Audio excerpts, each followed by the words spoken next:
আমরা যারা নিজেদেরকে ইমানদার দাবি করি অথচ আমাদের দ্বারা অনেক গুনাহের কাজ হয়, অনেক কবিরা গুনাহ হয়, আমরা হয়তো আল্লাহর কাছে মাফ চাই, কিন্তু মাফ হয়েছে কিনা আমরা তো জানি না। এগুলোর জন্য আল্লাহ রাব্বুল আলামিনের কাছে কিয়ামতের ময়দানে মাগফিরাতের জন্য নবী করিম সাল্লাল্লাহু আলাইহি সাল্লামের সুপারিশ হলো আমাদের অনেক বড় একটা ভরসার জায়গা, যে তিনি যদি আল্লাহর কাছে সুপারিশ করেন তার সুপারিশ আল্লাহ তাআলা ফিরিয়ে দিবেন না, তার সুপারিশ আল্লাহ গ্রহণ করবেন। এই জন্য নবীজির সুপারিশ ছাড়া তো উপায় থাকতে পারে না, তার সুপারিশের কাঙ্গাল তো ইমানদারকে অবশ্যই থাকতে হবে। নবী করিম সাল্লাল্লাহু আলাইহি সাল্লামের সুপারিশ কিভাবে লাভ করবেন, কি আমল করলে লাভ করবেন? নাম্বার 1, ঈমান থাকলে। আপনার ভিতরে যদি ঈমান থাকে, আপনার ঈমানটা যদি সহি হয়, বিশুদ্ধ হয়, তাওহীদটা যদি মজবুত হয়, তাহলে নবী করিম সাল্লাল্লাহু আলাইহি সাল্লামের ভাষ্য মোতাবেক আসআদুন নাস বিশাফাআতি ইয়াউমাল কিয়ামাহ মান ক্বালা লা ইলাহা ইল্লাল্লাহ, যে অন্তর থেকে লা ইলাহা ইল্লাল্লাহ তাওহীদের সাক্ষ্য দিবে, এই ব্যক্তি কিয়ামতের ময়দানে নবীজির সুপারিশ পাওয়ার উপযুক্ত হবে ইনশাআল্লাহ। নাম্বার 2, নবীজি সাল্লাল্লাহু আলাইহি সাল্লামের সুপারিশ পাওয়ার জন্য আযানের পরে যে দোয়া আছে, এই দোয়াটা বেশি বেশি করে পাঠ করবেন।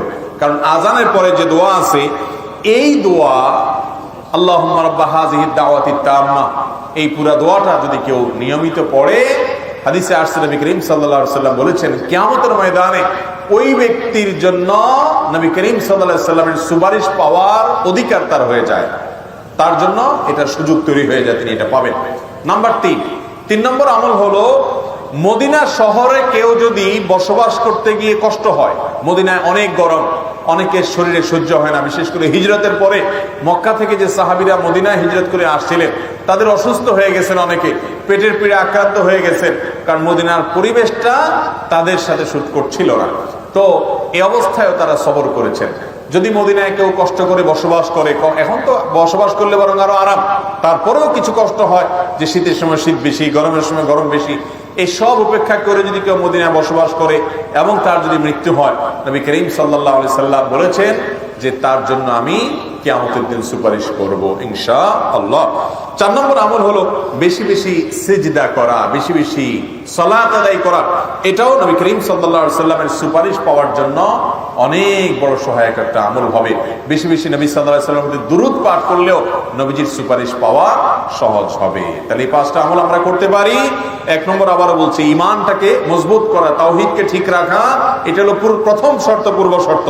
2 নম্বর হলো আযানের পর দোয়া পড়া।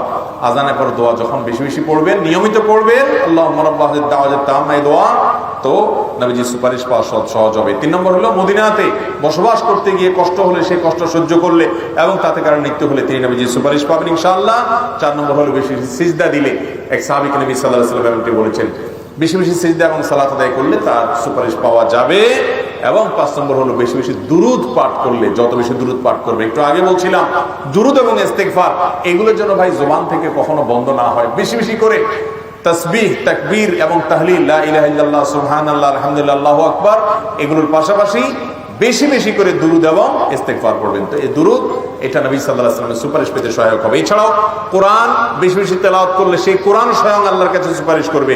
সিয়াম বেশি বেশি রাখলে, ফরজ সিয়ামের পাশাপাশি নফল সিয়াম, সুন্নাত সিয়াম, আইয়ামে বীজের রোজা, সোমবার বৃহস্পতিবার রোজা, শাবান মাসে বেশি বেশি নফল রোজা, তারপরে আশুরার রোজা, তারপরে আপনার মুহররম মাসে বেশি বেশি নফল সিয়াম, এগুলা সবগুলো কিয়ামতের ময়দানে আল্লাহর কাছ থেকে সুপারিশ পাওয়ার জন্য সহায়ক আমল হবে। কারণ হাদিসে আসছে সিয়াম ওয়াল কোরআন ইয়াশফাআনি লিল আবদ, সিয়াম, রোজা এবং কোরআন বান্দার জন্য আল্লাহর কাছে সুপারিশ করে কিয়ামতের দিন। এবং সেই সাথে কারো যদি সন্তান মারা যায়, সেই সন্তান মারা যাওয়ার পর যদি সে সবর করে আল্লাহ তাআলার কাছে, এর মাধ্যমেও ওই সন্তানকে আল্লাহ তাআলা তার পক্ষে সুপারিশকারী হিসেবে দাঁড় করাবেন কিয়ামতের ময়দানে।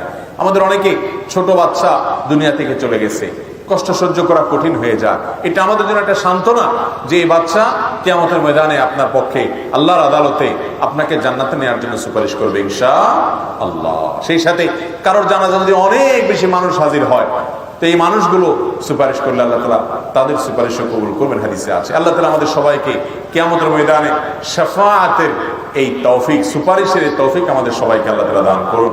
আর শাফাআতু হাক্কুন, আহলুস সুন্নাত জামাতের আকীদা যে কিয়ামতের ময়দানে সুপারিশ চলবে, অতএব সুপারিশের পাওয়ার জন্য উপযোগিতা নিজের মধ্যে তৈরি করতে হবে। আল্লাহ আমাদের সবাইকে তৌফিক